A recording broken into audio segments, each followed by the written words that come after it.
নমস্কাৰ বন্ধু বান্ধৱীসকল, job update of Assam চেনেললৈ স্বাগতম জনাইছোঁ। আজি কথা পাতিম SSC ফালৰ পৰা অহা 5369টা পদৰ বিষয়ে। সকলোখিনি ডিটেইলছত কথা পাতিম। ইয়াৰ আগতে এনেকুৱা ধৰণৰ নিয়মীয়াকৈ জবৰ আপডেট পাই থাকিলে জব আপডেট অফ আসাম চেনেলটো ছাবস্ক্ৰাইব কৰি লগত থকা বেল আইকনটো বজাই দিব।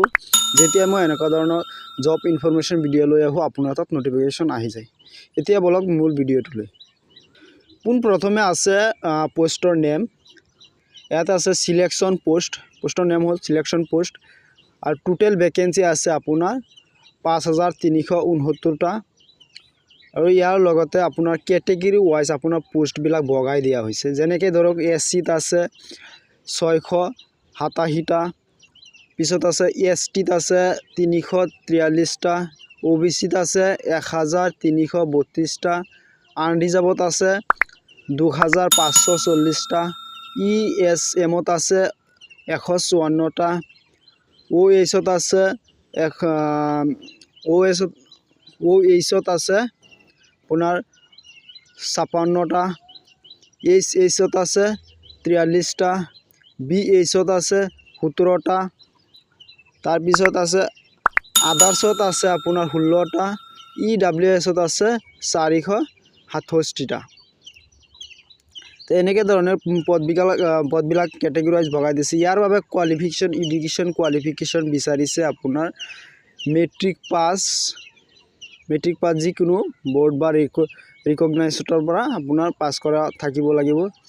ইয়াৰ পিছত আছে ইণ্টাৰমিডিয়েট লেভেল অৰ্থাৎ 12th পাছ কৰিলে আপুনি এপ্লাই কৰিব পাৰিব।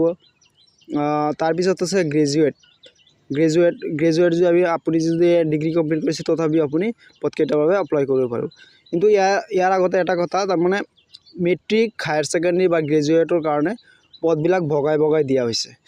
মই এডভাৰটাইজমেণ্টত দেখাই দিছোঁ কেনেকৈ ভগাই দিয়া হৈছে। পদকেইটাৰ নাম বেলেগ বেলেগকৈ দিয়া আছে। যেনেকৈ ধৰক ইয়াতে আছে আপোনাৰ মই হাইলাইট কৰি দিছোঁ। ইয়াতে আছে আপোনাৰ ছিনিয়ৰ টেকনিকেল এছিষ্টেণ্ট। ইয়াতে আছে আপোনাৰ চাওক গ্ৰেজুৱেশ্যন এবভ। এই পদটোৰ বাবে আপোনাৰ গ্ৰেজুৱেশ্যন কমপ্লিট কৰা হ'ব লাগিব বা ইয়াৰ ওপৰত হ'লে আপুনি এই পদৰ বাবে এপ্লাই কৰিব পাৰিব। ইয়াৰ পিছত আছে আপোনাৰ ইয়াত আছে গাৰ্ল ক্ৰেডিট ইনষ্ট্ৰাক্টৰ GCI। ইয়াৰ বাবে আপোনাৰ গ্ৰেজুৱেট কমপ্লিট কৰা হ'ব লাগিব।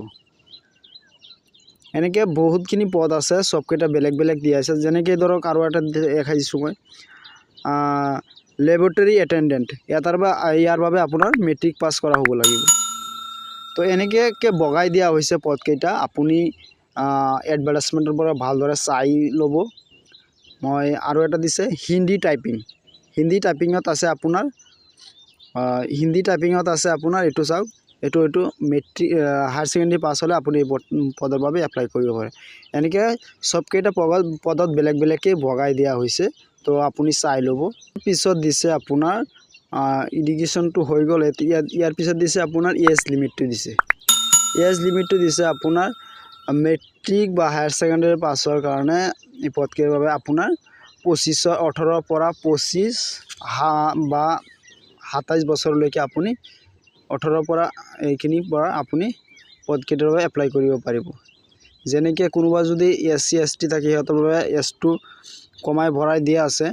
গ্ৰেজুৱেশ্যন থাকিলে আপুনি 30 বছৰ 18 বছৰৰ পৰা 30 বছৰ বয়সলৈকে আপুনি এপ্লাই কৰিব পাৰিব। চ' এডভাৰটাইজমেণ্টত আছে চবখিনি, আপুনি চাই ল'ব। আৰু ইয়াৰ যদি মই এপ্লিকেশ্যন ফিছৰ যিটো কথা ক'ব যাওঁ তেতিয়াহ'লে আপোনাৰ চাওক, ইয়াতে দিছে আপোনাৰ এপ্লিকেশ্যন ফিজ আনৰিজাৰ্ভ বা OBC কাৰণে আছে 100 টকা পে' কৰিব লাগে। আৰু women SC ST PWD ex ছাৰ্ভিচমেনৰ কাৰণে আপোনাৰ কোনো ধৰণৰ টকা দিব নালাগে, এপ্লিকেশ্যন ফিজ দিব নালাগে। আৰু ইয়াৰ পে'মেণ্টটো হ'ব অনলাইন মোডত হ'ব। BHIMত UPIত হ'ব, নেট বেংকিং আছে নেট বেংকিঙত হ'ব, বা visa master card মেষ্ট্ৰ' rupee pay' credit বা ডেবিট কাৰ্ড থাকিলে আপুনি চালান কাটিব পাৰিব। চ' ইয়াৰ বাবে আপোনাৰ আৰু এটা কথা, চেলাৰীটো যিহেতু কোৱা নাই, চেলাৰীটো আপুনি জইন কৰাৰ পিছত যেনেকৈ সিহঁতৰ যিটো SSCত কিমানখিনি থাকে সেইখিনি আপোনাৰ দিয়া হ'ব। তো ইয়াতে বিশেষকৈ তাৰমানে যিটো চেলাৰী আছে এইটো কথা উল্লেখ কৰা নাই যদিও আপুনি যেতিয়া পাছ কৰিব বা জব জইনিং কৰিব তেতিয়া আপোনাৰ এইটো সিহঁতে ফালৰ পৰা জনাই দিয়া হ'ব। আৰু মই এডভাৰটাইজমেণ্টৰ লিংকটো মই ডিছক্ৰিপশ্যনত দি দিম, তাৰ পৰা গৈ আপুনি চাই ল'ব।